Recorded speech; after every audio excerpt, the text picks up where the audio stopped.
जीवन में एक बार ऐसा दौर आया जब मैं बैंकरप्ट हो गया, दिवालिया हो गया। मेरी बनाई हुई कंपनी घाटे में चली गई, करोड़ों का कर्जा चढ़ गया, मेरा व्यक्तिगत बैंक बैलेंस जीरो यानी शून्य हो गया। कमाई के सब जरिए बंद थे और सरकार की तरफ से घर पर कुर्की के छापे लग गए। ये बात धीरूभाई को पता चली।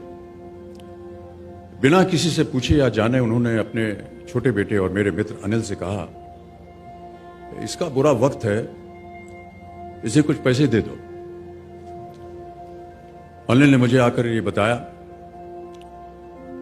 देवी और सज्जनों, जितना वो देना चाह रहे थे उससे मेरी सारी दुविधा और परेशानियां खत्म हो जाती। उनकी उदारता पर मैं भावुक हुआ, लेकिन मुझे लगा कि मैं उनकी उदारता को स्वीकार न कर पाऊंगा। ईश्वर की कृपा रही और कुछ संकट के दिनों के बाद समा बदला, काम मिलना शुरू हुआ और धीरे धीरे मैं अपने सारे कर्जे उतार पाया।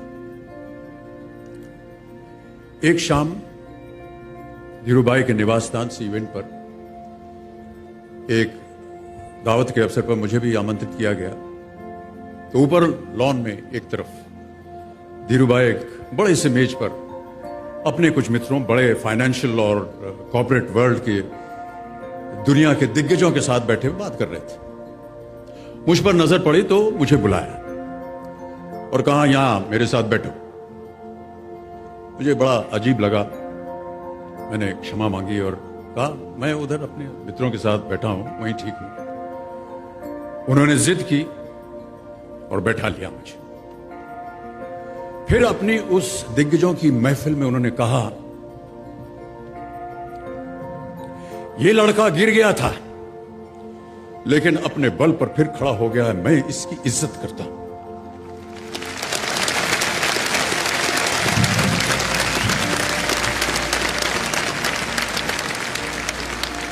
उनका ये व्यवहार और उनके वो शब्द मेरे लिए उस धनराशि से हजारों गुना ज्यादा मूल्यवान थे, जितना कि वे मुझे मेरी संकट से बाहर आने के लिए देने के लिए तैयार थे।